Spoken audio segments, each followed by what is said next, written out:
Alors, pour commencer, quelques constats en fait quand on évoque l'autisme habituellement, c'est que c'est toujours considéré en général, la personne est toujours considérée par rapport à une norme et à la majorité.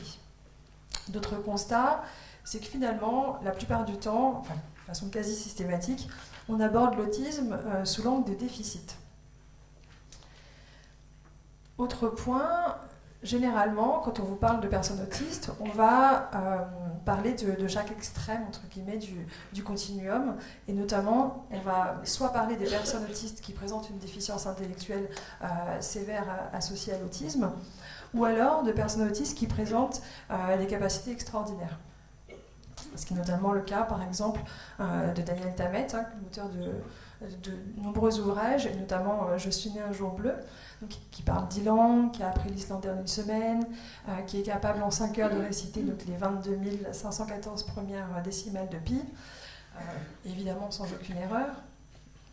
De Stephen Wilshire, qu'on appelle également l'homme caméra, qui peut, une fois après avoir survolé une ville en hélicoptère, le reproduire de mémoire et de façon extrêmement fidèle, dans le moindre détail, jusqu'à la moindre petite pierre, le moindre petit arbre, et donc qui va produire des réalisations telles que celle-ci. Donc voilà, en général, c'est vraiment tous ces profils-là qui sont généralement présentés et évoqués. Alors par rapport à cette présentation, mon objectif, c'est d'essayer de montrer que l'autisme, il peut être vu autrement. Donc on peut avoir plusieurs façons de regarder les personnes autistes et que ça tient vraiment qu'à nous finalement. Et puis qu'on puisse adopter une approche positive de l'autisme. Alors, mon propos, il n'est certainement pas de minimiser, encore une fois, les difficultés que présentent les personnes autistes. Je vais les évoquer, bien sûr. Mais dans la mesure où on essaye et qu'on souhaite favoriser l'insertion dans la société, et notamment l'insertion professionnelle, puisque c'est l'objet de ce colloque, c'est aussi très important, à mon sens, de venir valoriser les points forts de ces personnes qui sont des compétences que nous-mêmes, personnes dites neurotypiques, n'avons pas la plupart du temps. Alors, par rapport à ça, donc, je vais évoquer une classification, donc le DSM-5. Alors, pourquoi est-ce que j'évoque cette classification américaine? D'habitude, on parle de la CIM-10 qui a cours en France. Eh bien parce que cette classification américaine, elle mentionne les particularités sensorielles, notamment dans sa dernière version, ce qui n'est pas le cas de la CIM. Mais on va revenir après. Alors à l'heure actuelle, on parle de dyade, là où avant on parlait de triade de difficultés, et donc les classifications, elles vont dresser une liste de symptômes qu'on va essayer de rechercher. Alors toutes les personnes autistes, bien sûr, ne présentent pas toute cette liste de symptômes, mais c'est ce qu'on va essayer de retrouver. Et donc, on va essayer de regarder des difficultés, notamment donc, dans deux types de catégories de troubles, les troubles de la communication sociale et ce qu'on appelle les intérêts restreints et stéréotypés. Et donc, comme je le disais, les particularités sensorielles également qui sont à rechercher et qui sont maintenant incluses dans les critères diagnostiques. Le DSM-5 inclut également les niveaux de sévérité, mais je n'en parlerai pas. Alors, par rapport à ces critères-là, donc on va regarder s'il y a des difficultés persistantes au niveau de la communication et des interactions sociales. Et donc, on recherche des difficultés de réciprocité au niveau émotionnel. Donc on va regarder s'il y a des difficultés pour initier ou pour répondre socialement lors des interactions. Est-ce que la personne est capable de converser? Et généralement, on va voir qu'il y a aussi des difficultés dans ce domaine-là. Des difficultés également pour partager ses intérêts sur différents domaines, que ce soit au niveau du travail ou personnel, et également de partager ses émotions, ses états émotionnels. On parle également de déficit, c'est bien noté comme tel dans le DSM, dans la communication non verbale. Et donc là, on va regarder les difficultés à utiliser à la fois et de manière coordonnée les moyens de communication verbaux et également les moyens non verbaux. Donc tout un tas de signes qui sont très utiles sur le plan de la communication. L'intégration aussi de moyens verbaux au niveau du contexte, donc de l'adaptation. Et des difficultés donc, à utiliser et comprendre notamment le contact visuel, à utiliser des gestes aussi au niveau de la communication, et des difficultés sur le plan des postures. Également les expressions faciales. Alors, on peut également trouver les difficultés à maintenir et à comprendre donc des relations sociales appropriées pour l'âge, et également adapter son comportement à différents contextes sociaux. À partager le jeu symbolique et imaginaire avec les autres, donc ça c'est des choses qu'on retrouve très souvent chez les petits, et donc une absence manifeste d'intérêt pour les autres. Alors ça, c'est la version DSM. Il y a d'autres façons de voir la personne autiste, de voir les personnes autistes, et notamment Carol Gray et Tony Attwood, eux, ils proposent en fait d'autres critères pour poser le diagnostic, et notamment, ils l'évoquent sous l'angle d'un avantage qualitatif au niveau des interactions sociales, avec une relation avec les pairs qui, elle, est caractérisée par une loyauté absolue. Et c'est vrai que ce sont des compétences et des forces qu'on retrouve chez énormément de personnes autistes. Une capacité à prendre les autres tels qu'ils sont. Le fait de dire ce que la personne pense, quel que soit le contexte social ou les convictions personnelles. La capacité à poursuivre son idée même en présence de contradictions apparentes. Le fait de rechercher un auditoire ou des amis capables de s'enthousiasmer pour des sujets d'intérêt très particuliers, même si ce ne sont pas des sujets classiquement abordés dans les interactions habituelles. Le fait d'écouter les autres sans jugement ou supposition continuelle, ce que nous, neurotypiques, faisons très très souvent. Le fait d'éviter les conversations sans intérêt ou superficielles. Et de rechercher des amis sincères, positifs et avec un bon sens de l'humour. Donc voilà une partie des critères proposés par Tony Attwood et Carol Gray. Alors, d'autres critères, c'est le fait de parler couramment l'aspergeois, un langage social caractérisé par au moins 3 des traits suivants. Donc une volonté déterminée de recherche de la vérité, une conversation qui est totalement exempte de sens caché ou de motivation inavouée, et un vocabulaire développé et un intérêt pour les mots. Enfin, une fascination pour l'humour basée sur les mots comme les jeux de mots. Alors, on revient au DSM-5, donc qui lui continue de dresser une liste de symptômes et de difficultés, et notamment les comportements restreints et stéréotypés qu'on doit retrouver pour poser le diagnostic. Et donc là, on a souvent une utilisation de mouvements répétitifs et stéréotypés. Alors, sur le plan du langage, on peut retrouver donc des écholalies, des répétitions, soit différées ou immédiates, des phrases idiosyncrasiques, donc finalement un vocabulaire qui est développé un petit peu pour soi, des propos stéréotypés, et très fréquemment des alignements d'objets, etc.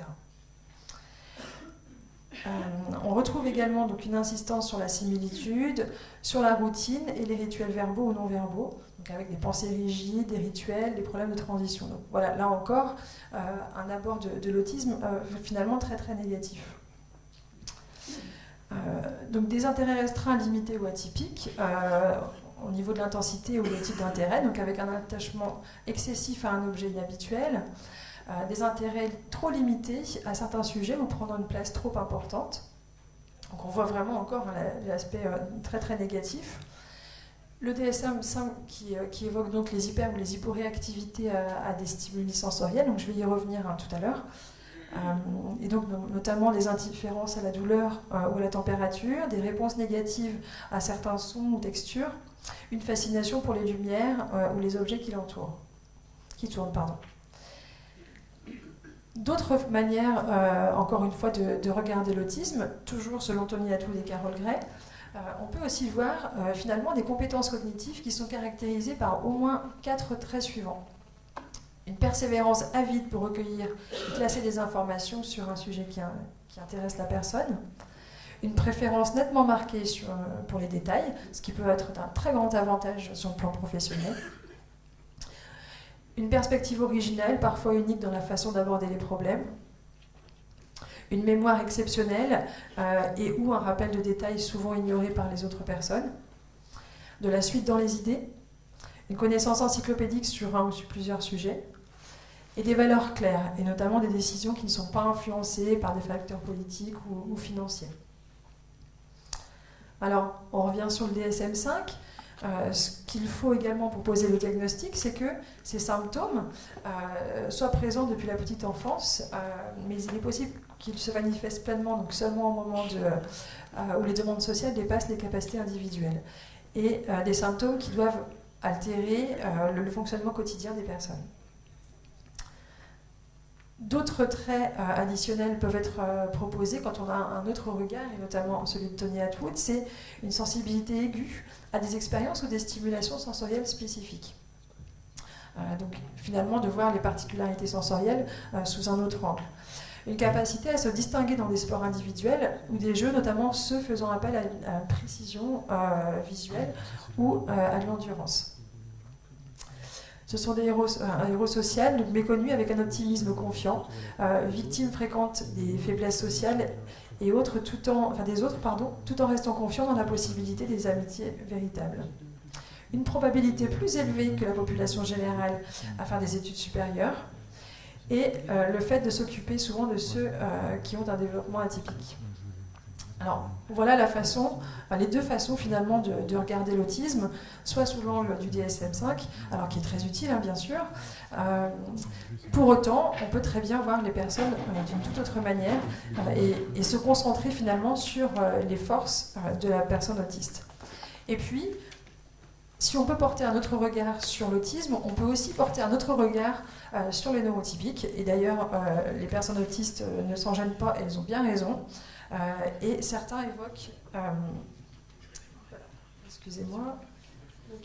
un syndrome neurotypique. Alors, la définition serait qu'il s'agirait d'un trouble neurobiologique, caractérisé par un souci de préoccupation sociale, de délire de supériorité et d'obsession de conformité. Et c'est tout à fait possible de nous voir de cette manière-là. Alors, les symptômes, puisqu'on parle de symptômes dans l'autisme, on peut aussi parler de symptômes pour les neurotypiques. Excusez-moi. Le fait de penser que leur expérience du monde est soit la seule, soit la bonne. Le fait d'avoir beaucoup de mal à rester seul. D'être souvent très intolérant à l'apparence des différences mineures chez les autres personnes. D'avoir du mal à communiquer directement, et beaucoup de personnes neurotypiques ont une incidence beaucoup plus élevée que les personnes autistes au mensonge. Ce qui n'est pas forcément un atout. Alors, les causes, elles sont censées être d'origine génétique. En tout cas, les autopsies ont montré que le cerveau du neurotypique est généralement plus petit que celui des personnes autistes, et que le neurotypique a surdéveloppé les domaines liés au comportement social. D'avoir une atrophie monumentale des aires cérébrales, de certaines aires. En tout cas, la tendance, malheureusement, il y aurait plus de 9625 personnes neurotypiques sur 10 000, ce qui est une incidence assez énorme, sans traitement, malheureusement, reconnu pour le syndrome du neurotypique. Et alors, sur le plan adaptatif, dans de rares cas, les neurotypiques peuvent apprendre à compenser leur handicap et interagir normalement avec des personnes autistes. Ça peut arriver. Je pense que nous tous, on en fait partie, j'espère. Mais bon, pour les autres qui ne sont pas ici, on ne sait pas. Voilà, alors, un petit trait d'humour, mais quand même pour montrer aussi que nous-mêmes, on peut avoir des tas de difficultés et de faiblesses malgré notre comportement qui rentre entre guillemets dans les critères, dans des standards. Alors, j'aborderai quand même donc, les difficultés des personnes autistes. Alors, je vais y passer un peu vite parce que je voudrais, comme je vous le disais, mettre vraiment l'accent sur les compétences des personnes. Pour autant, il faut bien sûr penser aux difficultés. Alors, difficultés pour lesquelles, bien sûr, on peut proposer des choses. Et toutes les personnes qui vont intervenir après moi dans la journée vont pouvoir l'évoquer, donc je passerai assez vite. Et notamment donc, les difficultés de communication qu'on a évoquées. Alors, au niveau du travail, ça peut être tout un tas de difficultés à suivre les consignes qui sont données par le supérieur. La compréhension des concepts abstraits qui peut aussi avoir une incidence. Toutes les paroles qui sont un peu colorées, teintées sur le plan émotionnel, qui sont difficiles à saisir, des difficultés bien sûr à s'exprimer. Alors ça peut être du coup d'avoir des difficultés à expliquer un retard par exemple, un oubli, etc. Donc les difficultés à décoder les émotions et à finalement interagir avec l'autre. Donc la reconnaissance des règles sociales qui va être difficile, et notamment la gestion de tous les temps informels, notamment les pauses. C'est pas toujours simple de savoir comment interagir avec le collègue. Est-ce que je peux parler quand il y a 2-3 collègues qui sont en train de parler, à quel moment je dois m'arrêter, jusqu'où je vais, etc. Donc voilà, initier ou s'engager dans une conversation. Tous les problèmes d'organisation qu'on retrouve fréquemment dans l'autisme et qui vont avoir une implication très forte sur le plan professionnel. Et notamment de savoir reconnaître ce qui est important ou non, de garder en tête l'objectif de ce qu'on était en train de faire. Donc ça, c'est tout ce qui concerne le rôle ce qu'on appelle les fonctions exécutives qui permettent ça. Donc planifier nos actions, savoir par où commencer, dans quel ordre. De tenir compte de contraintes de temps, de toutes les consignes qui ont été données, de retenir et d'appliquer différentes règles, d'éviter de faire des tâches contre-productives. Mais pour tout ça, on sait qu'il y a des aménagements qui sont très spécifiques qui peuvent aider les personnes à pallier à leurs difficultés. Et notamment, c'est le cas de job coach, par exemple, qui peuvent très bien faire ça sur comment dire ? Excusez-moi, donc des job coachs qui peuvent intervenir sur le plan professionnel. Alors, je voulais mettre l'accent sur les particularités sensorielles, qui sont bien des particularités, non pas des troubles qu'on a souvent l'habitude d'évoquer. C'est bien un problème de traitement de l'information cérébrale qui pose souci, et non pas les organes sensoriels. En tout cas dans l'autisme. Alors, il y a beaucoup de personnes autistes qui décrivent leurs problèmes, et c'est la raison pour laquelle je vous disais, j'ai abordé plutôt le DSM-5 que la CIM-10, dans la mesure où le DSM maintenant reconnaît les particularités sensorielles comme faisant partie de l'autisme. En tout cas, ça fait très très longtemps que les personnes autistes parlent de leur autisme, et que ce n'était pas très écouté finalement. Et elles le décrivent vraiment comme un aspect très très important de leur vie.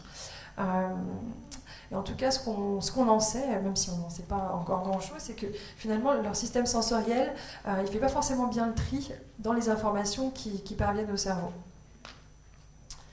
Et en tout cas, ces particularités sensorielles, elles concernent tous les sens. Alors, les experts de naissance vont parler de surstimulation très fréquente.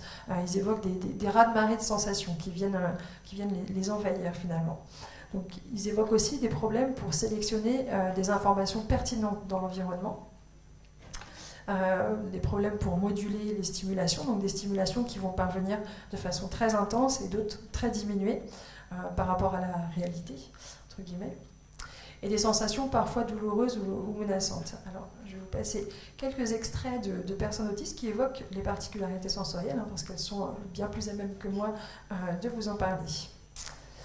Alors... C'est vrai qu'au moment d'un repas, dans une salle, je dois gérer le monde, je dois gérer le bruit, je dois gérer la lumière, je dois gérer les odeurs, l'alimentation, et je dois gérer la communication entre tout ce monde-là. Et c'est vrai que pour moi, c'est quelque chose de très difficile, où je me sens énormément sollicitée, où j'ai besoin de beaucoup me préparer, de beaucoup prendre sur moi.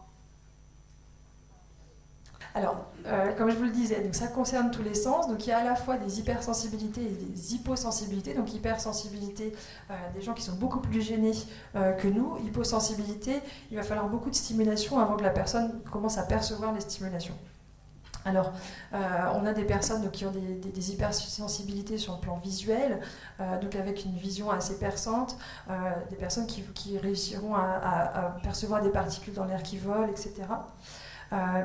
L'hypersensibilité auditive, qui est très très connue, qui est très fréquente. Donc, Paul Grandin, elle parle d'un amplificateur de son qui est réglé au maximum. Certaines personnes entendent des fréquences que seuls les animaux peuvent percevoir.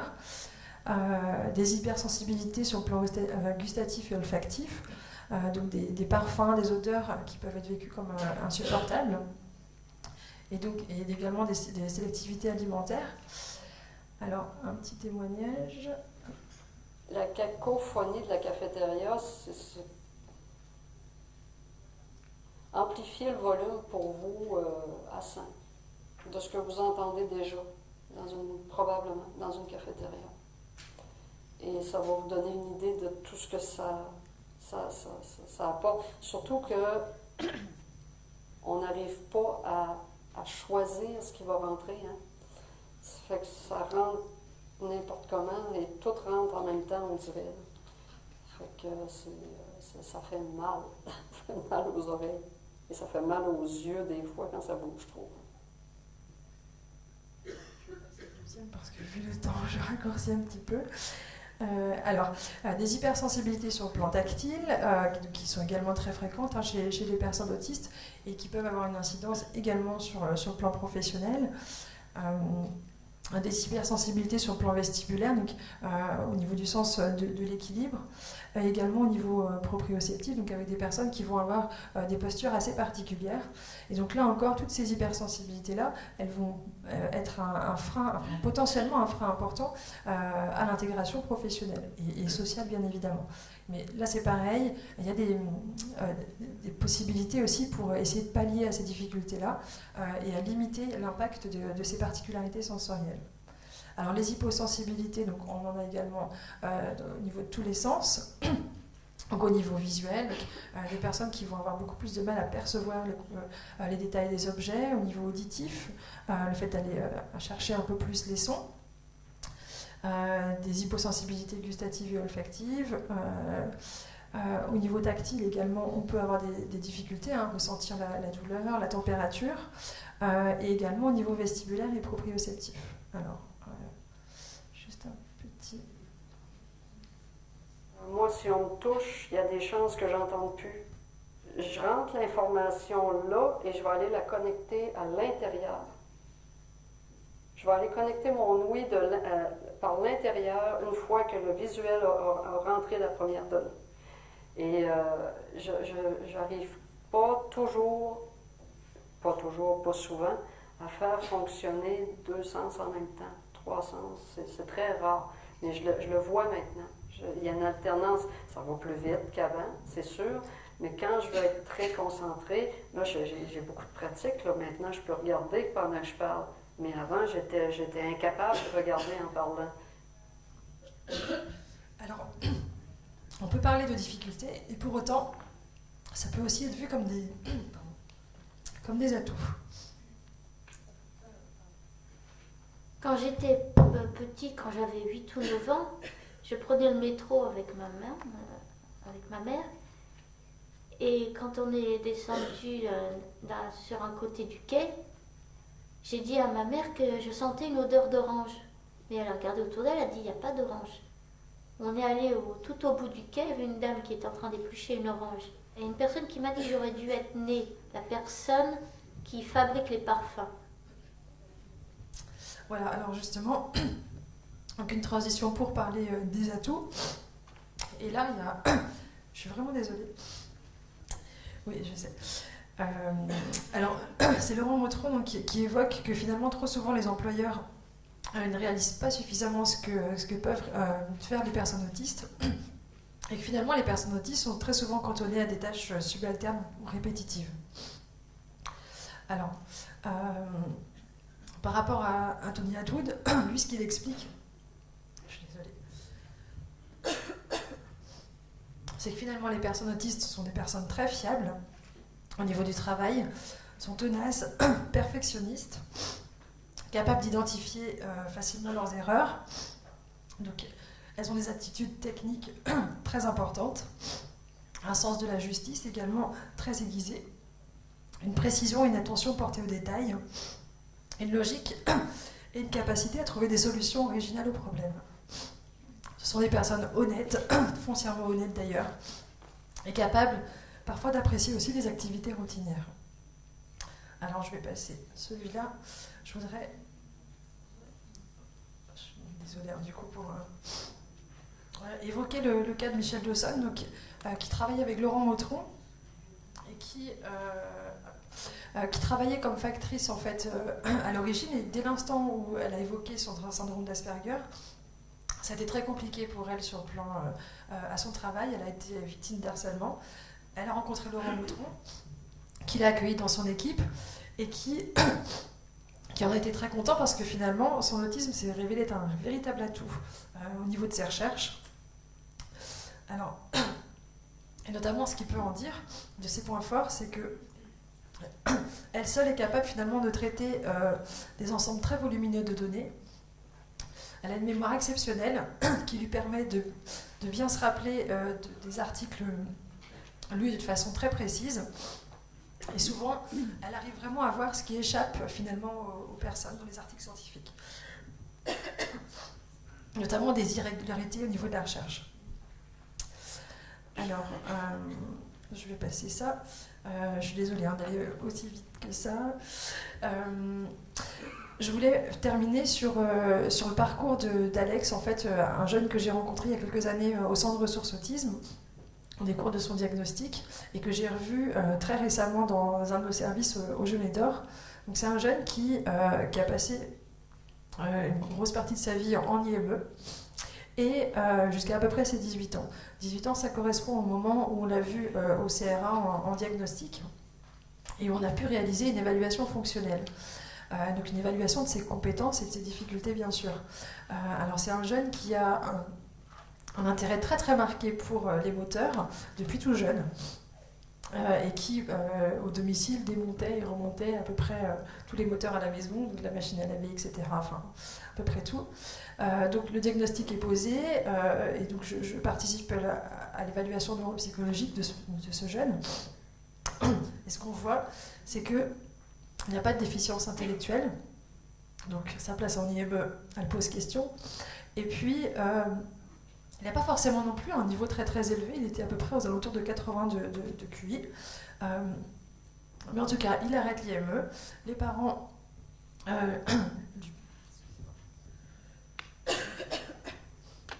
lui font faire des stages, notamment chez son oncle.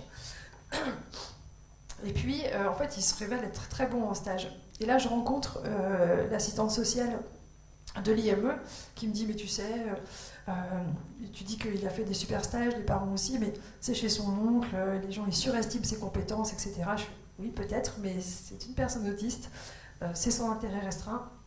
À mon avis, je suis persuadée qu'effectivement, il se débrouille très très bien au niveau de la mécanique. Enfin, c'était ce stage-là. Alors, pour des raisons que j'ignore, il est passé en CAP carrosserie, ce qui a été soldé par un échec, en fait. Et notamment l'intégration dans un garage. Et en fait, quelques années plus tard, je le revois donc, dans un de nos services. Ce jeune, depuis, il a pu passer son permis de conduire. Il a fini par faire un bac pro, enfin il y est en ce moment, de maintenance des matériels avec option parc et jardin. Et donc, effectivement, la réparation des moteurs, etc., c'est vraiment ce qu'il fait et c'est ce qu'il adore. Et les parents, finalement, se sont vraiment basés sur son intérêt restreint. Il travaille sur Brest, donc dans une importante collectivité locale de la ville. Il a un accompagnement par graphique sur le plan scolaire, donc une journée tous les 15 jours, pour essayer de rattraper au niveau scolaire. Et en tout cas, ce que je voulais dire, c'est que ça se passe très très bien. Et donc, là, ce qui s'est passé finalement au décours des évaluations qui ont été réalisées et de la prise en compte de son intérêt restreint, qu'on appelle intérêt restreint, finalement, on voit un jeune qui a réussi à se sortir de l'IME, à finalement se débrouiller au niveau du travail. Pendant ses loisirs, il achète des petites voitures télécommandées qui sont cassées, il les répare, puis il se fait de l'argent. Il est assez fier de son petit business, comme il dit. Voilà. Et en tout cas, je trouve vraiment important, je trouvais important de vous rapporter cette situation parce qu'on n'est pas dans le cadre du syndrome d'Asperger avec des compétences extrêmement importantes. Pour autant, on a une personne là qui a su finalement exploiter son intérêt restreint et ses compétences pour finalement être incluse dans le monde du travail. Et juste une petite phrase en conclusion, je suis désolée d'avoir coupé comme ça, de Michel Dawson, ce n'est ni l'intelligence ni les habiletés qui manquent aux autistes. Ce qui est rare, ce sont les opportunités qu'on leur donne d'avoir une bonne vie et un travail, d'être autonome et responsable, de contribuer à la société plutôt que de dresser sans cesse des obstacles devant eux. Voilà. Merci.